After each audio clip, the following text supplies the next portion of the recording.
71ல அடிமைகளை ஓட ஓட அடிச்சு விரட்டுறோம். இப்போ நமக்கு இன்னொரு வாய்ப்பு கிடைச்சிருக்கு.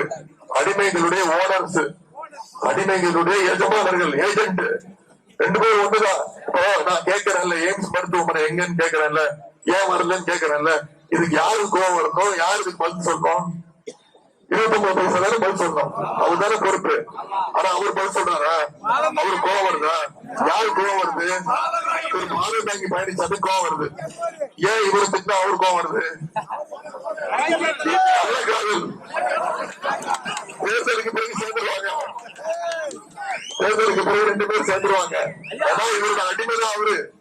அதனால நீங்க அத்தனை பேரும் தெளிவா இப்ப எப்படி உணர்வோடு எழுச்சியோடு இருக்கீங்களோ, அடுத்த 5 நாட்கள் இந்த பிரச்சாரத்தை மேற்கொண்டு சேர்த்து 2024 ஒட்டுமொத்த இந்தியாவுக்கும் நீங்க யார பிரதமரா நினைக்கிறீங்களோ, தமிழ்நாட்டுக்கு யாரு நிதி உரிமையை திருப்பி தருவாங்களோ, மொழி உரிமையை திருப்பி கொடுப்பாங்களோ, கல்வி உரிமையை யார் தமிழ்நாட்டை மதிச்சு தமிழ்நாட்டு மக்களுக்கு திருப்பி தருவாங்களோ அவங்க பிரதமரா வரணும்னா நீங்க யார தேர்ந்தெடுக்கிறீங்களோ, உங்க தலைவர், கழக தலைவர், முதலமைச்சர் யார கை காட்டுறாரோ அவர் அடுத்த பிரதமரா வந்தாருன்னா நம்முடைய நிதி உரிமையை கேட்டு வாங்கலாம், சண்டை போட்டு வாங்கி இன்னும் 29 காசு வச்சுக்கிட்டே நம்ம தலைவர் இவ்வளவு திட்டங்களையோ இவ்வளவு வாக்குறுதிகளும் நிறைவேற்றாருன்னா நம்ம தமிழ்நாட்டு மக்களுக்கு நிதி உரிமை கொடுக்கிற நல்ல பிரதமர் அமைஞ்சாருன்னா இன்னும் நிறைய திட்டங்களை கொண்டு வருவாரா மாட்டாரா?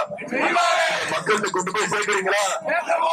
5 லட்சம் வாக்கு கன்ஃபார்மா? வித்தியாசம் உங்களை எல்லாம் அன்போடு கேட்கிறேன், பண்போடு கேட்கிறேன், பாசத்தோடு கேட்கிறேன், உரிமையோடு கேட்கிறேன், உங்கள் வீட்டு தொழிலாளர்கள் கேட்கிறேன், இது பொறுமையா சொன்னா தலைவருடைய மகனாக இருந்து கேட்கிறேன், இந்த பொறுமையா பொறுப்பா சொன்னா முத்தமிழ் டாக்டர் கலைஞருடைய தோழராக இருந்து கேட்கிறேன். பாதகம் செய்பவரை கண்டால் நாம் பயங்கொள்ளலாகாது பாப்பா, மோதி மிதித்து விடு பாப்பா, அவர் முகத்தில் உமிழ்ந்து விடு பாப்பா.